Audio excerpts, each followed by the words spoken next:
दोस्तों एक 22 साल का लड़का जिसको बहुत ही दर्दनाक तरीके से मारा जाता है, उसको मौत के घाट उतार दिया जाता है। और उसको देखने के लिए जब उसकी लाश घर पर आती है, उसको देखने के लिए बहुत ही भारी मात्रा में भीड़ इकट्ठा हो जाती है। लगभग हजारों लोग आ जाते हैं, गली हो, मोहल्ला हो और छत हो, कहीं पर भी जगह नहीं होती जहाँ पर आदमियों का भीड़ इकट्ठा ना हो। लोगों को खड़े होने की भी जगह नहीं होती है। इसलिए जहाँ-जहाँ तक ये खबर पहुँच रही थी, वहाँ-वहाँ तक लोग दौड़े भागे चले आ रहे थे, सिर्फ़ ये जानने के लिए कि उस लड़के क्यों क्यों मारा गया है, उसको इतनी बेरहमी से क्यों मारा गया है। और उसी बीच में एक लड़की होती है जिसकी उम्र लगभग 20 से 21 साल होती है, उस भीड़ को चीरती हुई उस लड़के की लाश के पास पहुँचती है और उसके सर के पास में बैठ जाती है, उसके चेहरे को निहारने लगती है और फूट-फूट कर दहाड़े मार-मार कर रो रही थी। तभी उसमें से कोई पूछता है ये लड़की कौन है जो इतना रो रही है? तो उसमें से कहता है कोई कि ये उस लड़के की प्रेमी थी, प्रेमिका थी जो मर गया है। बस इतना सुनना था दोस्तों। वो जो लड़की होती है वो हल्दी का लेप लेकर के उस लड़के के अलग-अलग अंगों पर लगाना स्टार्ट कर देती है और रोती रहती है। ये देख कर के उसमें से किसी की हिम्मत नहीं होती कि उस लड़की को रोके। बस और लोग भी रोए जा रहे थे। हल्दी लगाने के बाद दोस्तों एक सिंदूर की डिब्बी निकालती है और डिब्बी निकालने के बाद जो लड़के का हाथ होता है पूरी तरह से उसके हाथों में उस सिंदूर जो है वो लपेट देती है। उसके बाद जो अपना मांग था उस लड़के के हाथों से भरवा लेती है और उसके बाद वो लोगों से अपील करती है कि आज के बाद उस लड़की को लोग विधवा नहीं, उस लड़के की पत्नी कहकर बुलाएं। उस लड़की की पत्नी बनकर वो रहना चाहती है और उस लड़के के माँ बाप की वो सेवा करना चाहती है जब तक वो जिंदा रहेगी। साथ में वो कसम खाती है कि जिन लोगों ने इसको मारा है वो लोग इसको मार करके भी हार गए हैं और ये मर करके भी जीत गया है। मैं उन्हें जीतने नहीं दे सकती जिन्होंने इसको मारा है। अब दोस्तों पुलिस के लिए ये बहुत ही गंभीर विषय था। लोगों को भी एक आश्चर्य होता है कि एक लड़की ने एक लाश से शादी क्यों कर ली, वो भी अपनी एक चढ़ती उम्र में। अभी उसके सामने पूरी ज़िंदगी पड़ी हुई है। लोग जानने के लिए बहुत ही उत्सुक थे कि इस लड़की ने एक लाश से शादी करी तो कैसे करी, क्यों करी। और दोस्तों उसके बाद जो होता है बहुत ही शर्मसार करने वाली कहानी है, बहुत दुखदाई वाली कहानी है। लेकिन वीडियो में आगे बढ़ने से पहले एक रिक्वेस्ट है आपसे, वीडियो पर नए हैं तो वीडियो को लाइक कर दीजिए, चैनल को सब्सक्राइब कर दीजिए ताकि हमारा हौसला बढ़ता रहे। दरअसल दोस्तों जो कहानी है ये महाराष्ट्र प्रदेश का नांदेड़ जिला है और नांदेड़ जिले में ही एक जगह लगती है जूना घाट, और जूना घाट में ही 27 नवंबर शाम का वक्त हो रहा था। लगभग 5:45 यानी 5:45 बजे का वक्त हो रहा था और पुराने मार्केट में एक टी स्टॉल है, पहलवान टी स्टॉल, और उसके पास में ही एक लड़का खड़ा था जिसका नाम होता है सक्षम ताटे। और सक्षम ताटे जो है वो अपने दोस्तों के साथ में खड़ा था, बातचीत कर रहा था, हंसी मजाक कर रहा था और काफी खुश था। चाय वगैरह, चाय की चुस्कियां ले रहे थे दोस्तों। और उसके बीच में एक और लड़का आता है वहां पर जिसका नाम हिमेश ठाकुर होता है। और वो जैसे ही आता है दोनों को आंखों आंखों में ही देखकर एक दूसरे के प्रति गुस्सा आता है और गुस्सा आने के बाद दोनों में कहा सुनी होने लगती है।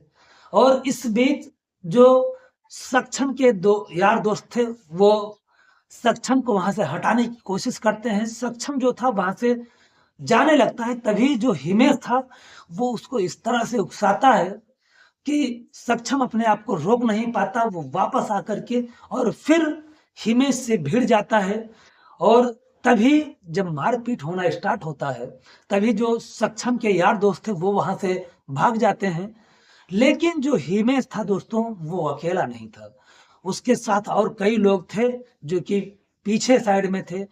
जब भी वो सक्षम के यार दोस्त वहां से जाते हैं वो लोग भी आ जाते हैं और उसको बुरी तरह से मारने लगते हैं।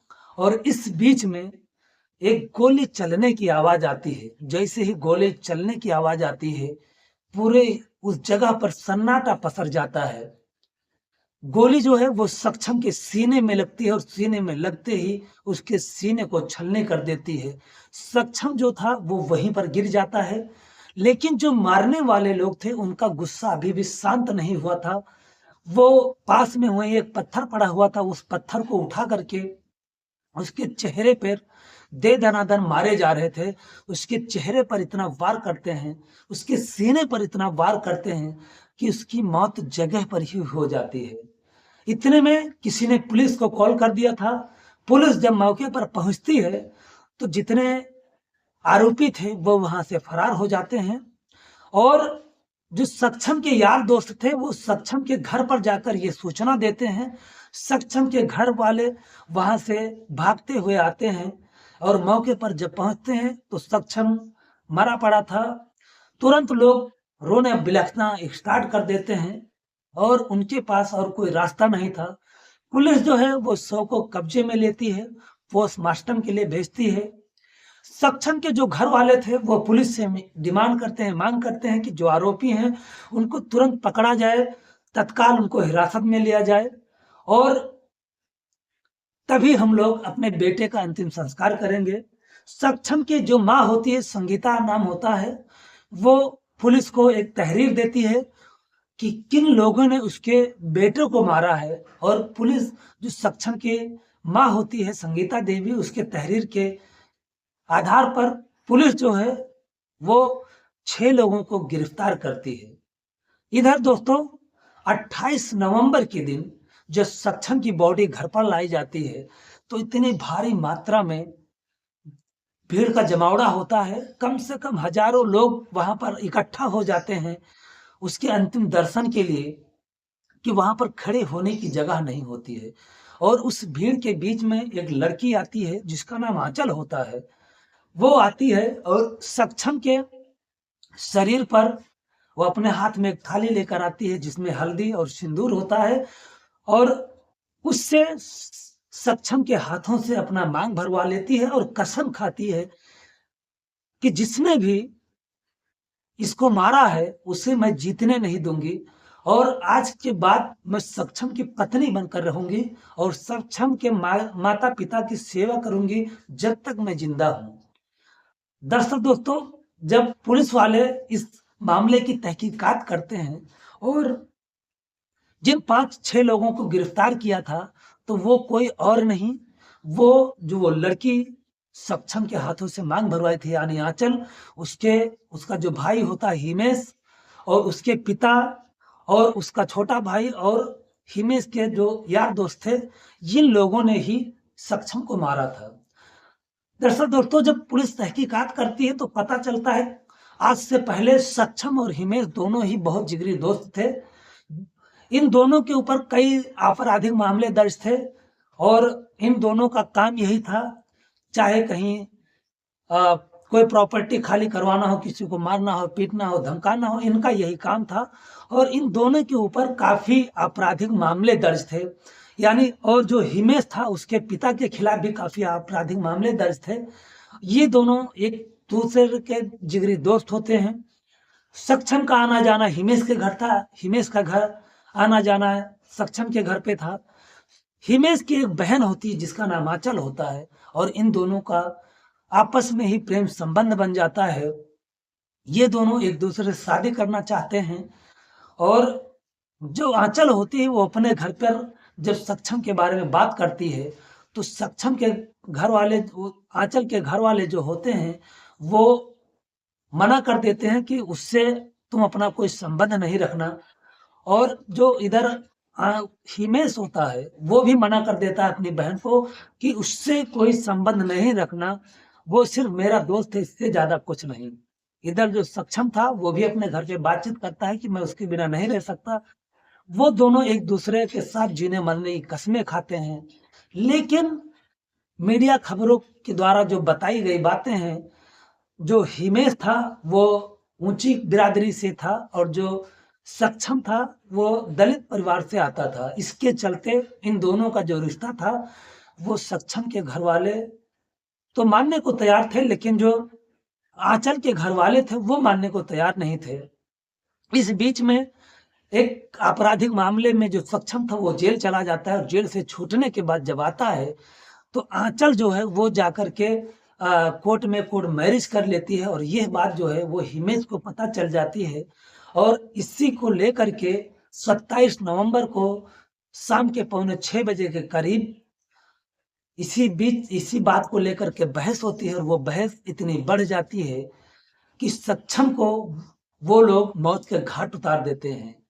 और यह बात जब आंचल को पता चलती है तो वो अपने घर से उठ करके सक्षम के घर आकर के उससे अपना मांग भरवा लेती है, और कसम खाती है कि मेरे घर वालों ने सक्षम को मार जरूर दिया है, लेकिन हम उसे जीतने नहीं देंगे।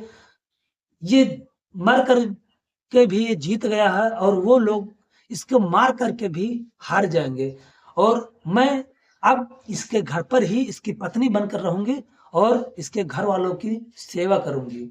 अब दोस्तों, जिन 6 लोगों को पुलिस गिरफ्तार करती है उसमें हिमेश की मां जया ठाकुर, और हिमेश के पिता जो हैं वो गजानन, हिमेश का छोटा भाई साहिल, उसका दोस्त वेदांत, एक अशोक, सुमेश, सुभाष, ये 6 लोग होते हैं जिनको पुलिस गिरफ्तार करते। इनमें से एक नाबालिग होता है, उसको बाल सुधार गृह में भेज दिया जाता है। बाकी 5 लोगों को जेल भेज दिया जाता है चार्जशीट दाखिल करके, और इनके ऊपर मुकदमा जो है वो चला दिया गया है। और इधर जो आंचल थी वो सक्षम के घर पर है, उसके माँ बाप की सेवा कर रही है। हालांकि दुखों का जो पहाड़ था वो टूट चुका है।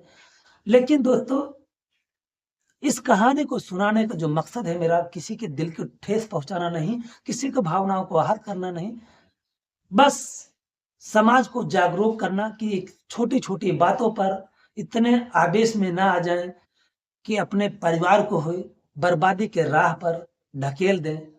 तो कल मिलते हैं किसी नेक्स्ट वीडियो में रियल स्टोरी के साथ में। तब तक के लिए जय हिंद, जय भारत, नमस्कार।